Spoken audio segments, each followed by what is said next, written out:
بسم الله الرحمن الرحيم. Nabi alayhi salatu wassalam, il dit la première catégorie de personnes qu'Allah tabarak wa ta'ala va refuser de regarder le jour de la résurrection, la première catégorie de personnes dont Allah va demander aux anges de les éloigner de sa vue et de les emmener tout droit en enfer, Nabi alayhi salatu wassalam, il dit c'est une personne qui a manqué du respect à ses parents et qui a déshonoré ses parents durant sa vie sur la terre d'Allah Jalla wa ala.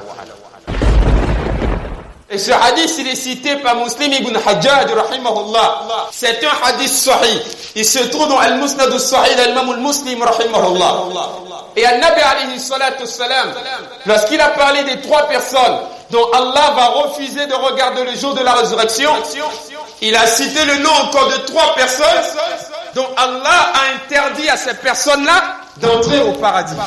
Il dit il y a trois autres personnes dont Allah Jalla wa ala, il va interdire à ceux-là d'entrer au Jannah. Parmi ces trois personnes, il dit la première personne encore, parmi les trois personnes dont Allah va interdire d'entrer au paradis, il dit la première personne parmi ces trois-là, il dit c'est une personne qui a manqué au droit de ses parents et qui a déshonoré ses parents. Quelqu'un qui manque du respect à ses parents. Le prophète alayhi salatu wassalam, il dit Allah Jalla wa ala, il n'a pas besoin de toutes les bonnes actions que tu vas faire.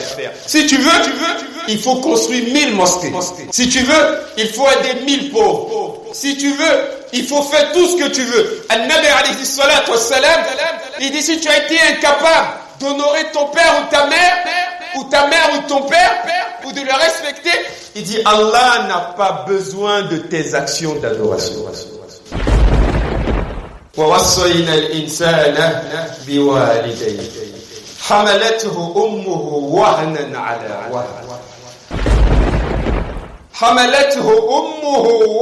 على وهن وفصاله في عامين أن اشكر لي ولوالديك إلي المصير. Allah il dit Jalla wa ala, il dit wa tabarak wa ta'ala, il dit nous avons commandé à l'homme, nous avons ordonné à l'homme, c'est un ordre d'Allah, c'est une recommandation d'Allah. Wa qada rabbuk alla ta'budu illa iyyah wa bil walidayni ihsana.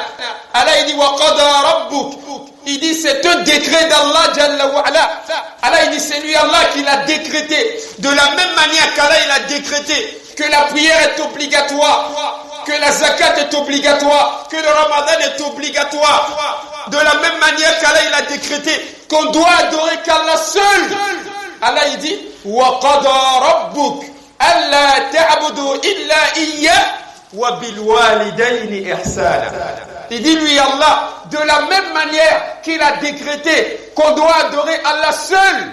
Allah il dit, de cette même manière, il a décrété que l'homme doit être bienfaisant envers ses parents. C'est un décret d'Allah. C'est un décret d'Allah Jalla wa ala.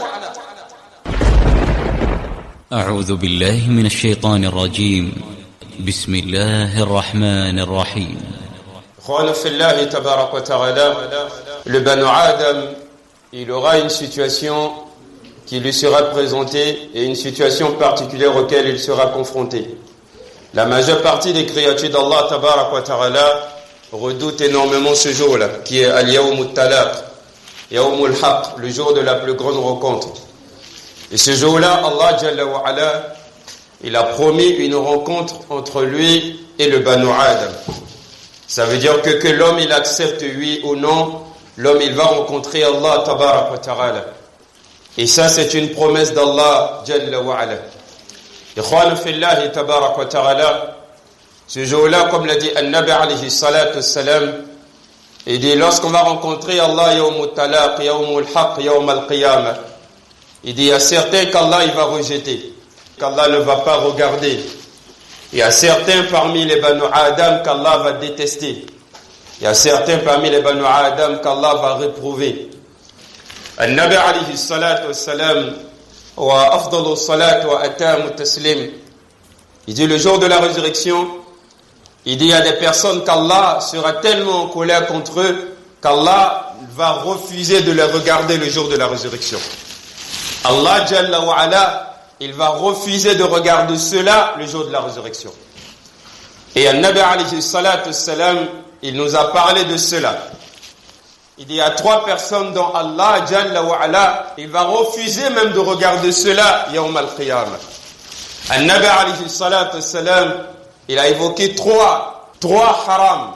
Si jamais on meurt en commettant ces haram-là, Al-Nabi alayhi salatu salam, il dit tellement Allah il sera en colère contre nous, Allah Jalla wa Ala, il va refuser de nous regarder. Il va demander aux anges de nous jeter en enfer. Il veut même pas que ses yeux tombent sur nous le jour de la résurrection. Allahu Akbar.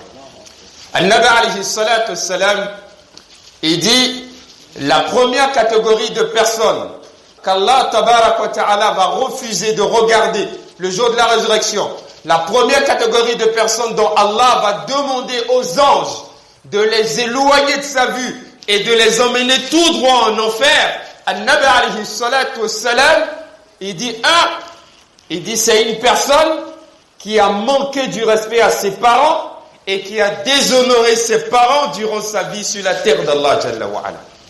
Ça c'est la première des choses. Il dit la première personne dont Allah va refuser de regarder le jour de la résurrection, il dit c'est une personne qui a manqué aux droits de ses parents durant sa vie dans la dunya. Allahu Akbar.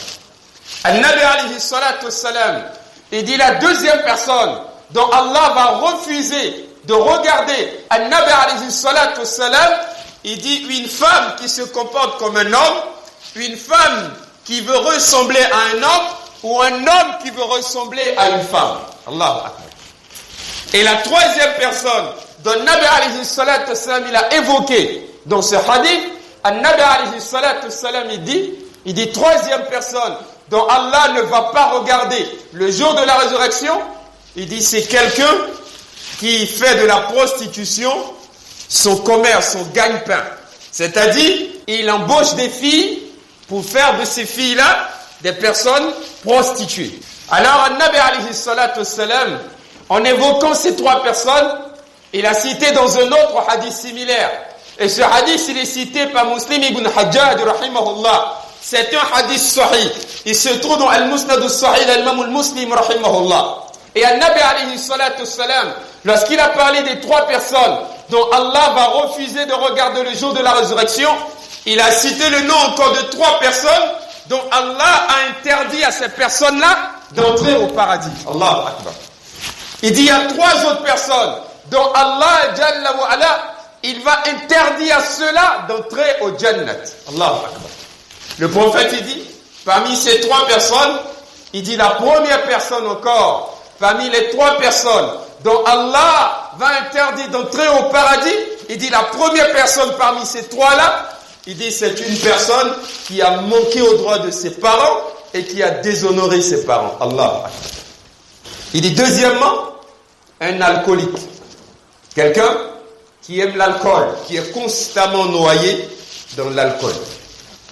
Et Nabi dit troisièmement, il dit une personne qui ne croit pas au destin. Dans un autre isnad, il dit une personne qui vante ses mérites, c'est-à-dire à chaque fois qu'il fait le bien, c'est lui qui fait la promotion. Il montre à tout le monde et il étale aux yeux de tout le monde le bien qu'il fait. Allahu Akbar.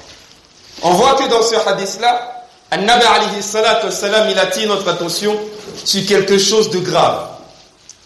Il dit, celui qui manque du respect à ses parents, il dit, Allah Jalla wa Ala, il va refuser de te regarder le jour de la résurrection. C'est-à-dire Allah, il ne veut même pas que son regard tombe sur toi. Tellement Allah, il te déteste.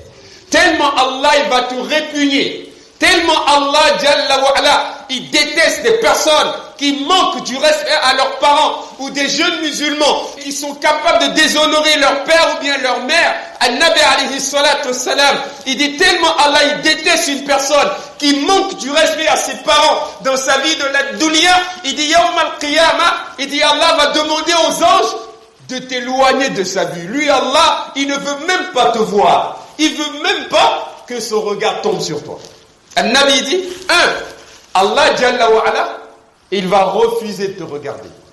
Et 2, An-Nabi alayhi salatu wassalam, wa afdalu salatu wa attamu taslim, il dit 2, Allah Jalla wa Ala, il va te compter parmi ceux-là dont l'accès au paradis leur sera interdit. Allah Akbar. Voilà pourquoi An-Nabi alayhi salatu wassalam, dans un autre hadith, il va attirer notre attention sur quelque chose de grave. Quelque chose de très grave. Allahu Akbar. An-Nabi alayhi salatu wassalam, wa afdalu salatu wa attamu taslim.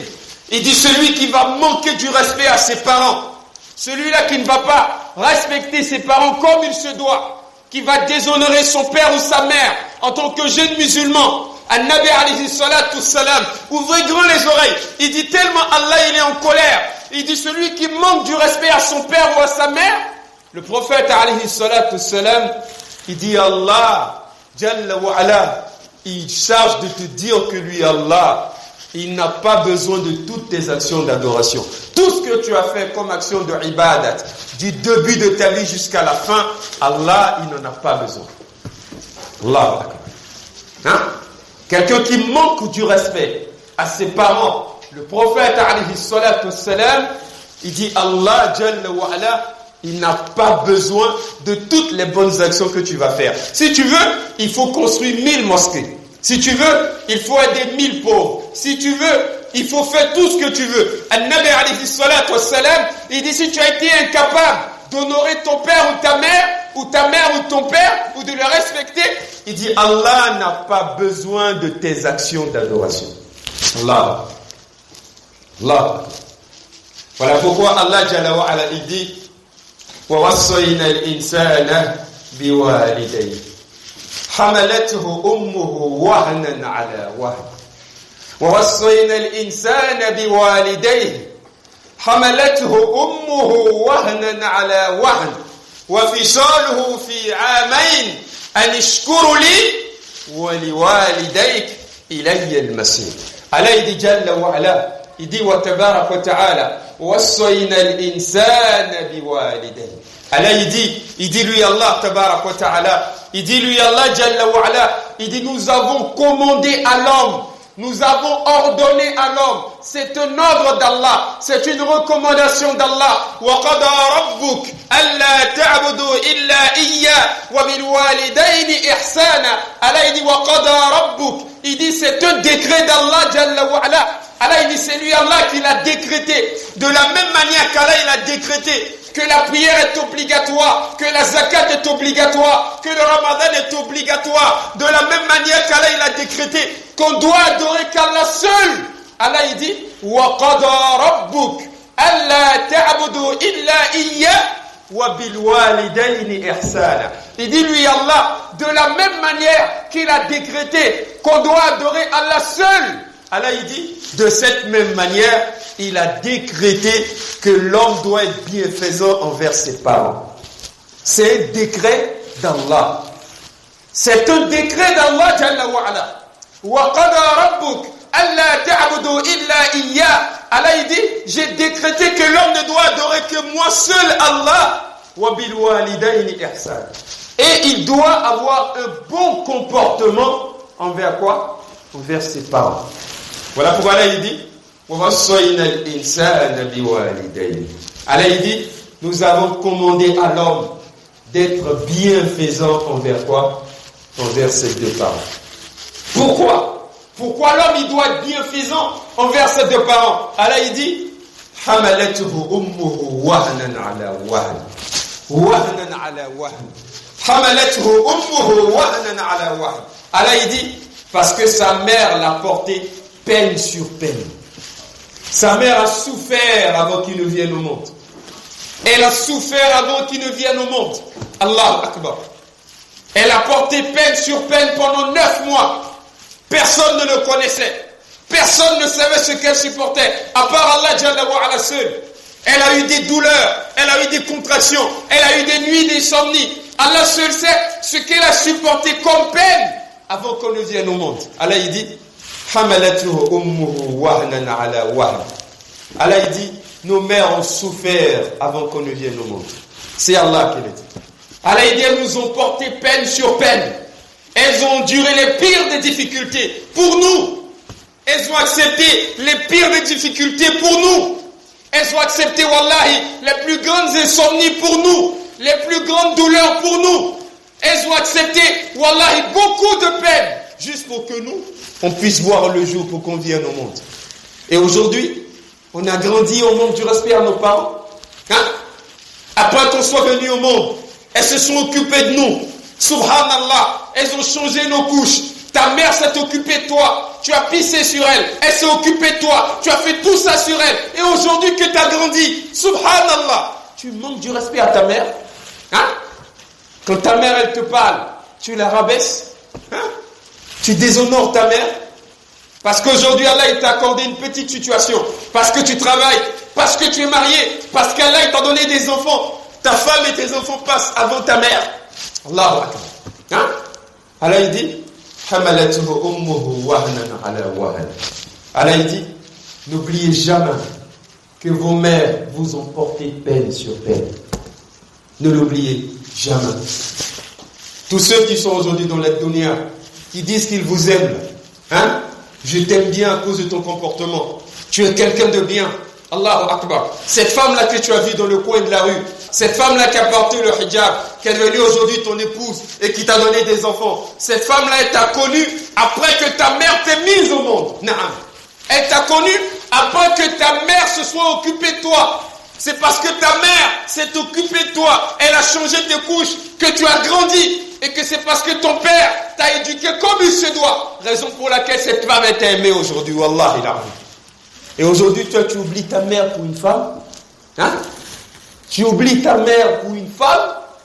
Qu'Allah nous pardonne. Wallahi, qu'Allah nous pardonne. Dans le Sahih de l'imam al-Bukhari, rahimahullah, écoutez très bien. L'enseignement qui découle, il est clair. Si une personne veut faire 2 rak'at surérogatoires, vous allez voir comment on doit se comporter envers nos parents. Je veux faire 2 rak'at. Je veux prier pour valoriser Allah et personne d'autre. J'ai pris mes impulsions. Je m'apprête à faire 2 rak'at. Je m'apprête à dire Allahu Akbar. Je suis prêt à commencer la salat. On dit ma mère m'appelle pour aller acheter une boîte d'allumettes à la boutique. Dans la sunna, on dit, si je dis, je vais prier d'abord, je vais faire les 2 rak'at avant d'aller acheter une boîte d'allumettes pour ma mère, j'ai désobéi à Allah. J'ai commis un grand péché. Al-Kaba'ir. Allah me châtie pour ça yawm al-qiyamah.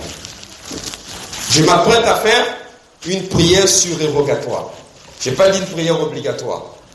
Une prière surérogatoire. D'accord? Par exemple, j'ai fini de faire la prière obligatoire. Je vais faire 2 rak'at. On dit ta maman t'appelle. Ta mère, elle a besoin de toi. Et moi, je dis bon, comme les 2 rak'at là, c'est pour Allah, comme c'est la prière, moi, j'ai fini de prier. Je n'ai pas dit je ne viens pas. Je dis à ma maman, j'ai fini de prier avant de venir. Si je fais la salat avant de répondre à l'appel de ma mère, en islam, j'ai commis un grand péché.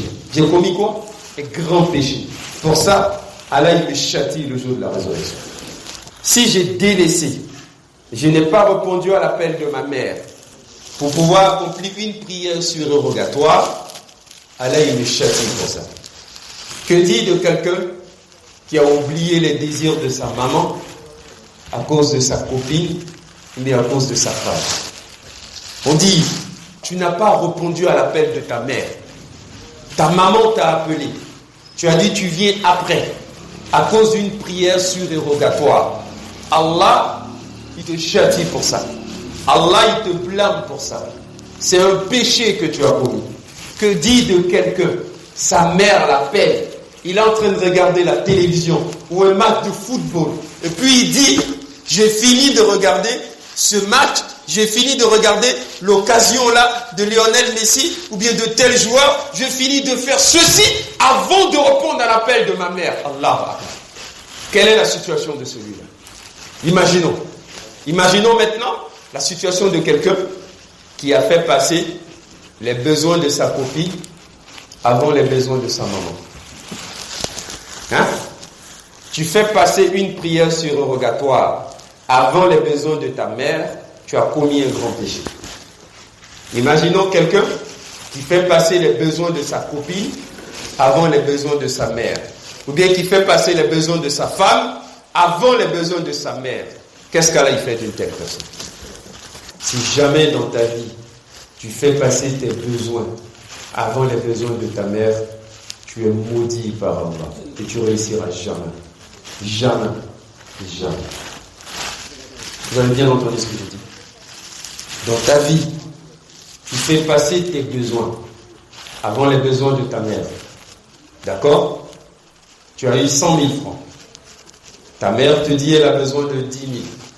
Elle a besoin de 30 000. Toi, tu dis tu vas finir de payer tes factures d'abord. Ce qui va rester là, tu vas le donner à ta mère. Si tu te mets dans cette logique, tu es foutu. Tu es foutu. Et tu as tout perdu. Ibn Hibban rahimahullah, écoutez très bien ce hadith. Ibn Hibban rahimahullah, il va citer un hadith. Ce hadith-là, une histoire qui s'est passée entre Jibril alayhi salam et le prophète alayhi salam. Ce hadith vient de Abi Hurayra radiyallahu ta'ala anhu. C'est un hadith hasan. Il est rapporté que Jibril alayhi salam, il est venu un jour voir le prophète alayhi salam. Il a dit au prophète, Ya Nabi Allah alayhi salam, je vais faire une dua. Quand je vais finir de faire la dua là, il faut dire Amin. Le prophète il a dit Naam. Je vais dire Amin. Jibril alayhi salam, il dit au prophète alayhi salam, il dit Ya Nabi Allah alayhi salam, je vais faire une dua. La dua que je vais faire là, quand je finis de faire cette dua, Ya Nabi Allah, il faut dire Amin. Et moi-même je vais dire Amin.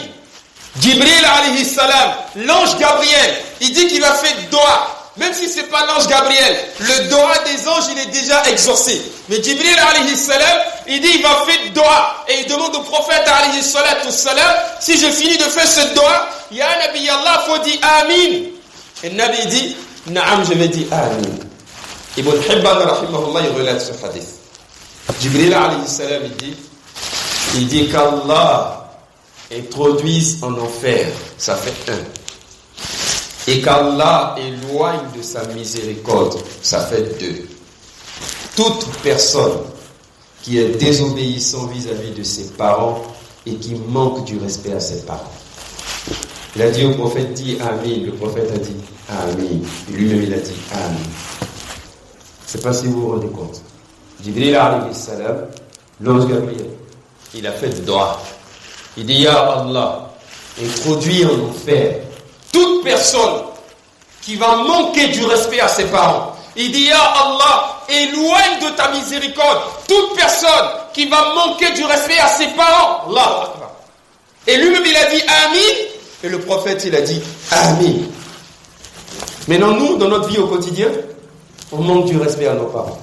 Comment on va réussir, mes frères en Allah? Comment on va réussir, mes frères en Allah? Si nous, on manque du respect à nos parents, les jeunes musulmans d'aujourd'hui, on déshonore nos parents, comment on va réussir, mes frères en Allah, Jalla wa ala? Si Jibril alayhi salam, il fait dua pour qu'Allah, Jalla wa ala, puisse introduire en enfer une personne qui manque du respect à ses parents, pour qu'Allah puisse s'éloigner de sa miséricorde. Faut pas qu'Allah il ait pitié de quelqu'un qui manque du respect à ses parents. Jibril alayhi salam, il a fait dua et le prophète il a dit Amin. Allahu Akbar. Mais nous, on déshonore nos parents. Hein? Tu es un jeune musulman, tu es assis dans le fauteuil à la maison, c'est ta mère qui balaie le salon. Et toi, tu as le culot de soulever tes pieds et ta mère, elle balaie sous tes pieds. Allahu Akbar. Regardez comment on joue avec notre vie. Tu es assis, ta mère, elle prend le balai. Que tu sois homme ou femme, nous on pense que c'est seulement les filles qui doivent balayer la maison. Tu es assis dans le fauteuil, ta mère, elle prend le balai. Elle est en train de balayer, elle arrive à ton niveau. Tu vois qu'elle est en train de balayer. Elle te dit, soulève tes pieds. Tu soulèves tes pieds et elle balaye en dessous et tu déposes. Et tu trouves que c'est normal que ta mère, elle balaye le salon pendant que toi, tu es assis. Subhanallah. Hein? C'est normal ça. C'est normal. Tu finis de manger. Elle prend le panier, elle va au marché. Elle paye tout ce qu'il y a à payer. Elle fait la cuisine. Elle finit de cuisiner. Elle te sert à manger. Tu finis de manger. Tes assiettes là, dans lesquelles toi tu as mangé là, tu vas te déposer. C'est ta mère qui prend et qui les lave. Et puis quand c'est propre, tu vas les récupérer. Tu manges dedans. Et après tu déposes dans la vaisselle sale. C'est ça, dans les assiettes sales. Et ta mère elle prend et elle lave. Et tu veux qu'elle aille mettre la barre à ta vie? Comment, dites-moi, comment on va réussir? Si c'est nos mères qui doivent laver l'assiette dans laquelle nous on a mangé. Là où nous on marche là où nous on met nos pieds, là, pour marcher, c'est notre mère qui doit balayer. Allah Akbar. Tu rentres, tu trouves ta mère en train de faire la lessive, tu vas t'asseoir, tu allumes la télévision. C'est ça l'éducation qu'on a reçue du prophète alayhi salatu wassalam. C'est ça l'éducation que le Nabi nous a donnée. C'est ça l'éducation qu'on a reçue du Coran. Le Coran nous a dit qu'on doit laisser notre mère travailler pendant que nous on est bien portants, pendant que nous on est là. C'est l'éducation qu'on a reçue du Nabi alayhi salatu wassalam.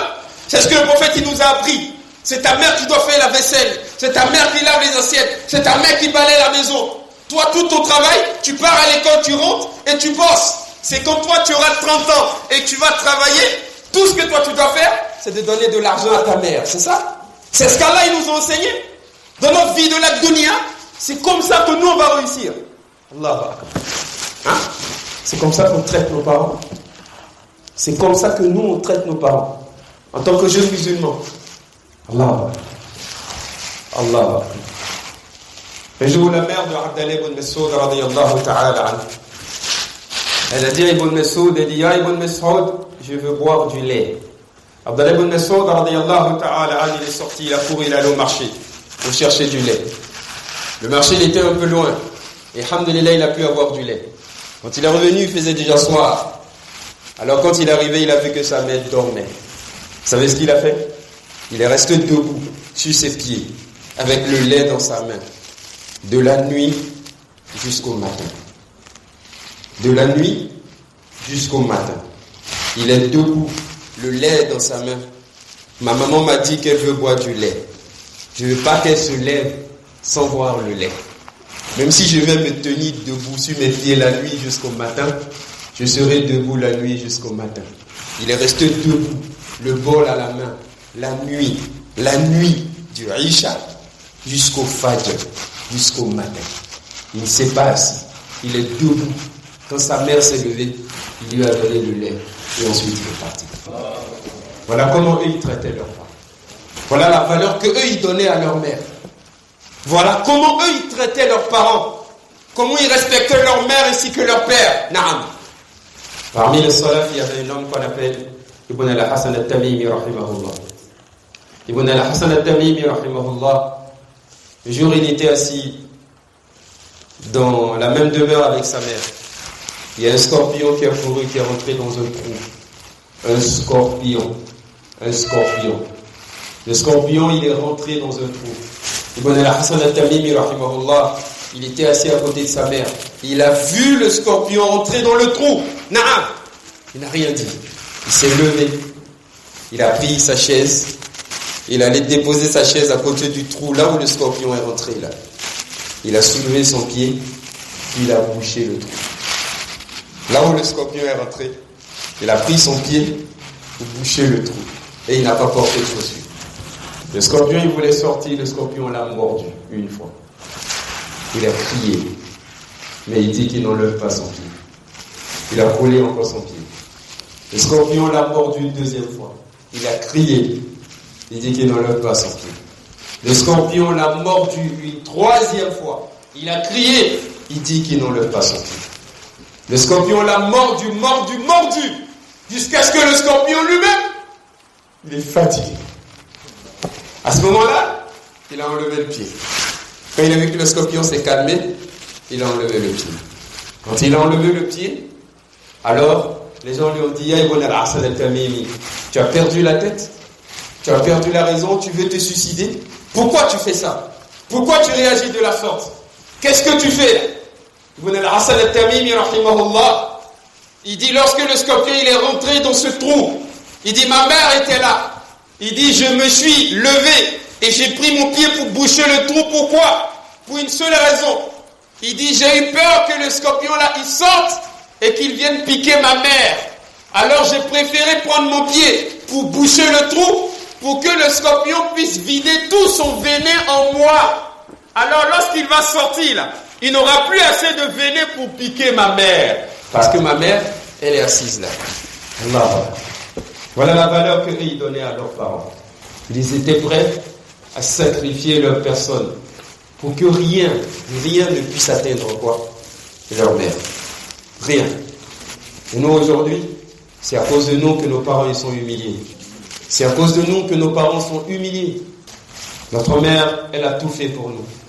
Notre père, il a fait tout ce qu'il pouvait. Il a travaillé dur pour payer nos études. Mais à cause de nous, on les humilie. C'est ça la reconnaissance. C'est ça la reconnaissance. Notre mère s'est occupée de nous. Notre père a dépensé pour nous. C'est ça la reconnaissance. Pendant qu'Allah il dit, Allah dit, soyez reconnaissants envers moi, Allah, et soyez reconnaissants envers vos parents. C'est ça notre reconnaissance. Faites en sorte que nos parents soient humiliés.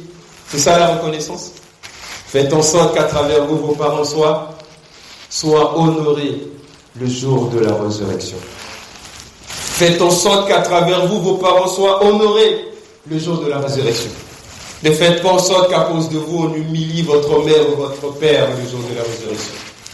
Il ne faudrait pas qu'on dise, voici un tel, mère d'un tel qui est devenu fornicateur. Là, imaginons une jeune fille musulmane qui a à peine 20 ans et qui est tombée dans la fornication. Elle a à peine 19 ans. Elle a forniqué avec un frère. Imaginons. Quel honneur ses parents auront le jour de la résurrection. On va les honorer parce que leur fille est devenue fornicatrice. Imaginons un jeune musulman. Il a à peine 19 ans, 20 ans. Il est sorti déjà, il a fait la fornication avec 2 filles, 3 filles ou 4 filles. On ne peut même pas compter combien de fois il a fait zina. Vous pensez que si sa mère meurt aujourd'hui, on va l'honorer à cause de son fils? On dira que ton fils, on va t'honorer parce que ton fils est fornicateur, parce que ton fils a attrapé la main d'une jeune fille musulmane. Il a envoyé une fille musulmane dans une chambre d'hôtel et il a fait le haram. Vous pensez qu'on va honorer vos parents à travers la vie que vous menez aujourd'hui? Allahu Akbar. Hein? Un enfant fornicateur, il est source d'honneur pour ses parents, fi dunya wal akhirah. Vous pensez? C'est ça la reconnaissance qu'on a vis-à-vis de nos parents. C'est comme ça que nous on va traiter nos parents. Vous pensez? Allah.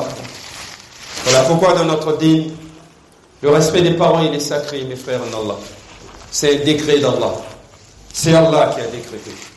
C'est lui qui valorise Allah, valorise ses parents.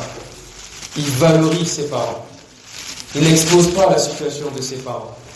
En islam, on n'humilie pas nos parents. On ne calomnie pas nos parents. On n'expose pas les défauts des parents. Mais nous aujourd'hui, on étale les défauts de nos parents. Mon père, il est avare. Mon père, il est ceci. Mon père, il ne s'occupe pas de moi. Mon père, il a 2 épouses. Il a préféré l'autre femme à celle-là. Mon père, il préfère tel enfant à celui-là. Et on passe salir l'image de nos parents dehors devant les gens. C'est ça notre reconnaissance. C'est ça un enfant qui veut avoir la baraka d'Allah. Un enfant qui salit la réputation de son père. C'est ça? Allahu Akbar. An-Nabi alayhi salatu wassalam, il dit le Père est présent de notre porte d'entrée au paradis. Le prophète alayhi salatu wassalam, wa afdal salatu wa atam taslim, il dit le pilier d'entrée au paradis pour tout croyant, il dit c'est la satisfaction de son Père. Il dit ton Père, ce sont les 2 piliers de ta porte d'entrée au paradis. Il dit celui qui veut qu'il détruise sa porte d'entrée au paradis, c'est lui qui veut qu'il la préserve. Celui qui veut qu'il manque du respect à son Père, qu'il sache qu'il aura détruit sa porte d'entrée au paradis. Celui qui veut qu'il honore son Père, qu'il sache qu'il a préservé sa porte d'entrée au paradis. An-Nabi alayhi salatu wassalam, il dit Allah, il est satisfait de son serviteur tant que ses parents sont satisfaits de lui. Il dit, mais si son père il est en colère contre lui, ou sa mère est en colère contre lui, il dit, Allah aussi est en colère contre lui. On ne peut pas avoir la satisfaction d'Allah si on a mécontenté notre mère et on a mécontenté notre père. C'est pas possible. Et nous aujourd'hui, quelle vie on mène, mes frères en Allah? Quelle vie on mène? Qu'est-ce que nous sommes devenus, Wallah il a dit. Qu'est-ce que nous sommes devenus, mes frères en Allah? Qu'avons-nous fait de nos parents? Wallah il a dit. Qu'avons-nous fait de nos parents? Quelle valeur nous donnons à nos parents? Quelle valeur nous donnons à notre mère ainsi qu'à notre père? Nous, on vit dans une belle maison. On mange la bonne nourriture. Pendant que notre mère, elle est au village, elle n'a pas à manger. Hein? C'est ça la vie qu'on mène? C'est ça la sunna de Nabi alayhi salatu wassalam? Notre père, il est quelque part là-bas. Il a besoin que de 10 000 francs, 15 000 francs pour régler un problème. On est prêt à débourser 60 000 francs pour acheter un nouveau téléphone portable, mais on n'est pas prêt à envoyer 30 000 francs ou 40 000 francs à notre père. Allah. Hein? Allah. C'est ce que nous sommes devenus dans notre dîme. C'est ça la reconnaissance en Allah.